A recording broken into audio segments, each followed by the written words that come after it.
Hello, again, I'm Ron Daly, and I'm back with Christina Crase, who is a high school teacher at Betsy Lane High School in Floyd County, and she's a math teacher. We've had a lot of math teachers on our program today.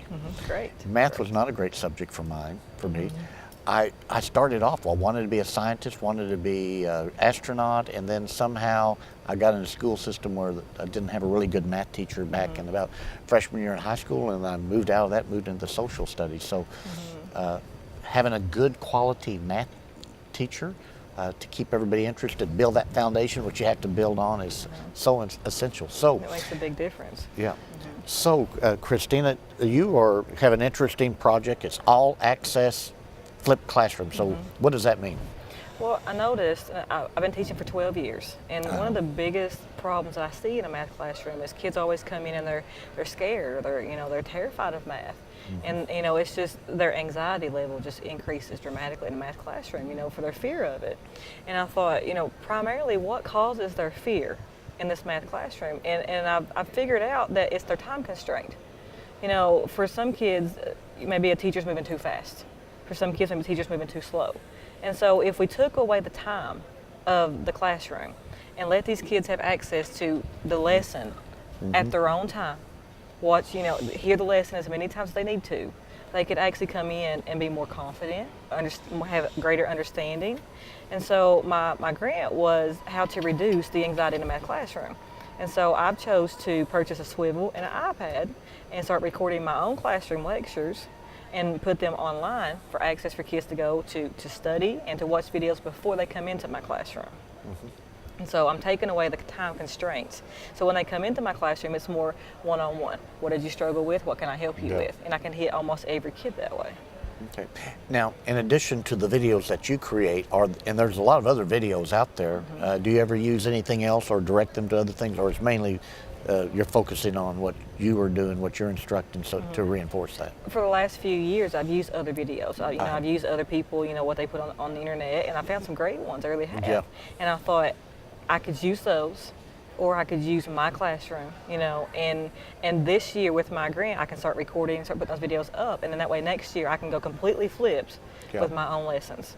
And that way, the time that a teacher would spend finding great videos could be saved by just making great videos, and giving your kids a chance to be a part of those videos, give them a chance to tell you how to make it better. So there are great ones out there, but I like the idea of it being, my classroom and my ideas. Well, and you hit on it when you said that there's this phobia of math, and there's such a strong fear and phobia of math. I know when I was a campus director for the community college, I had students that would come in, and they would pick a different type of major to go, so they would have to avoid that college math. They would just take kind of an applied mathematics, a basic math class, and they made a career decision because of that fear of math. And that was just, and it just comes back to basically that fear. That fear. So this, have you are you early enough in the process to see any impact from this yet, or not? I am and I'm not. So I've got two things. I am because I've already applied using other videos. And so the kids are already starting to come into my classrooms and my AP Calculus classrooms.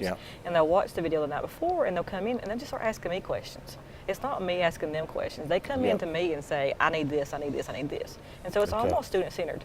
It's student direction. Whatever they want is what they get, basically.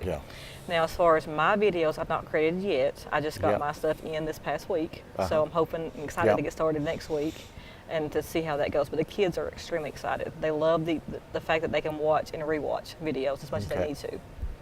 Now, watching and rewatch, can this be loaded on their personal devices? They'll have access, because not every child has access to the internet at home. Right.